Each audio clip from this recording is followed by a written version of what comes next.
Ashwin sweets and snacks ப்ராடக்ட்ஸை நீங்களும் உங்க ஏரியாவில் உள்ள சூப்பர் மார்க்கெட்டுக்கு டிஸ்ட்ரிபியூட் செய்ய கால் பண்ணுங்க 9443966765. அண்மை செய்திகளை பார்த்து வருகிறோம்.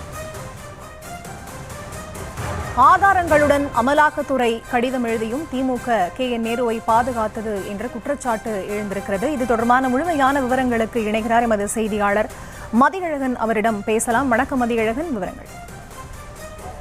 கடந்த திமுக ஆட்சியில் நகராட்சி நிர்வாகத்துறையில் 2538 உதவி பொறியாளர்கள் மற்றும் இளநிலை பொறியாளர்கள் உள்ளிட்ட அதிகாரிகள் நியமனத்துக்கு 634 கோடி ரூபாய் லஞ்சம் பெறப்பட்டுள்ளதாகவும் இது சம்பந்தமாக வழக்கு பதிவு செய்யும்படி தமிழ்நாடு டிஜிபிக்கு அமலாக்கத்துறை கடிதம் அனுப்பியது. இந்த கடிதத்தின் அடிப்படையில் வழக்கு பதிவு செய்ய லஞ்ச ஒழிப்புத்துறைக்கு உத்தரவிடக் கோரி அதிமுக MP IS என்பதுரை தாக்கல் செய்த வழக்கை விசாரித்த சென்னை உயர்நீதிமன்றம் அமலாக்கத்துறை கடிதத்தின் அடிப்படையில் உடனடியாக வழக்கு பதிவு செய்ய லஞ்ச ஒழிப்புத்துறைக்கு கடந்த பிப்ரவரி மாதம் உத்தரவிட்டது. தனது தரப்பு வாதங்களை கேட்காமல் பிறப்பிக்கப்பட்ட இந்த உத்தரவை மறு ஆய்வு செய்ய கோரி முன்னாள் அமைச்சர் நேரு தாக்கல் செய்த மனு தலைமை நீதிபதி அமர்வில் விசாரணைக்கு வந்தது. அப்பொழுது தமிழ்நாடு அரசு தரப்பில் ஆஜரான தலைமை வழக்கறிஞர் விஜயநாராயண் அதிகாரிகள் நியமன முறைகேடு தொடர்பாக ஆதாரங்களுடன் அமலாக்கத்துறை கடிதம் எழுதியும் முந்தைய திமுக அரசு எந்த நடவடிக்கையும் எடுக்காமல் முன்னாள் அமைச்சர் நேருவை பாதுகாத்ததாக குற்றம் சாட்டினார்.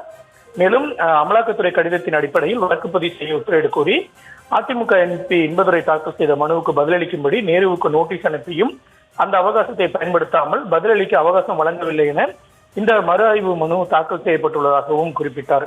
மேலும் இன்பதுரை வழக்கில் தீர்ப்பு ஒத்திவைக்கப்பட்டு 16 நாட்களுக்கு பின்னால் தீர்ப்பு அளிக்கப்பட்டது. தீர்ப்புக்காக காத்திருந்து விட்டு தனது தரப்பு விளக்கத்தை கேட்கவில்லை என நேரு தரப்பில் உரிமை கோர முடியாது எனவும் அரசு தரப்பில் தெரிவிக்கப்பட்டது.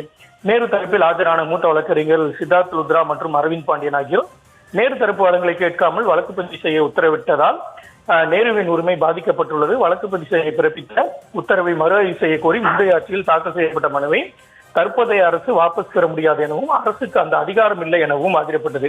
அனைத்து தரப்பு வாதங்களையும் கேட்ட நீதிபதிகள் வழக்கு பதிவு செய்யும்படி பிறப்பித்த உத்தரவை மறு ஆய்வு செய்ய கோரி நேரு தரப்பில் தாக்கல் செய்யப்பட்ட மனு மீதான தீர்ப்பை தேதி குறிப்பிடாமல் ஒத்திவைத்தனர்.